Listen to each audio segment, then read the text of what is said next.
Бүхний тасалбар хэдтэй байгаа? Аяс зүгөө. 3 л байна уу? Байж тэ над байгаа шүү дээ. Гой суудлаа.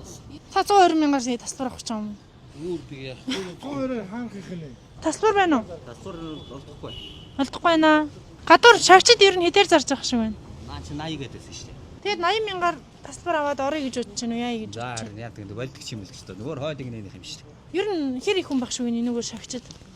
За дөнгөс соёл ирлээ наачлаа ганцхан босоод байх ч юм шүү дээ. Сар шинийн барилдаан бүхий өргөнд эхлээд байна. Энэ жилийн тухайд бүхий өргөнд бүх үзэг тасалбар 10 минутын дотор борлуулагдаж дууссан байдаг. Нэгийн даваа эхлэх юм бүхий өргөний гадна ирээд харахад бол шагчид 40,000 төгрөгөөр борлуулагдажсэн тасалбарыг 100,000 төгрөгөөр борлуулж байгаа төр зурагтай байна. Ер нь цаашид шагчдын асуудлыг хэрхэн шийдэж зэгцлэх ёстой вэ гэдэг дээр хөгчүүд ямар байр суурь илэрхийлсэнийг хамтдаа харцгаая. Шагчд нь аваад тэгээд шаглаа зараад байгаа юм шиг шүү дээ.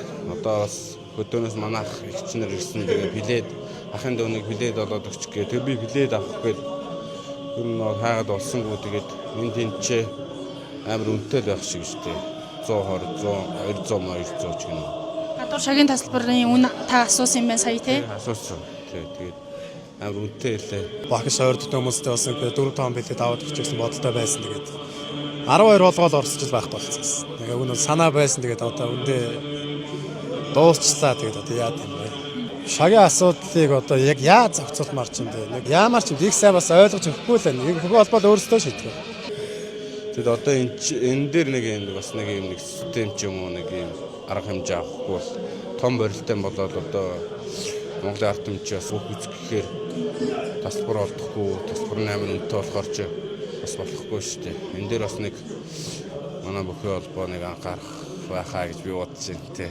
Энэ жилийн цагаан сарын барилдааны тасалбар 10 минутанд зарагдаж дууссан. Энийг ер нь та яг бүх сонирхогчид торхоотнууд аваад 10 минутын дотор дууссан гэж бодож байна уу? Эсвэл шагчид аваад дууссан гэж бодож байна уу? Ажилтдаг байгууллагууд бас энэ тасалбар суудлаас урилгын суудлуудыг авдаг байгаа.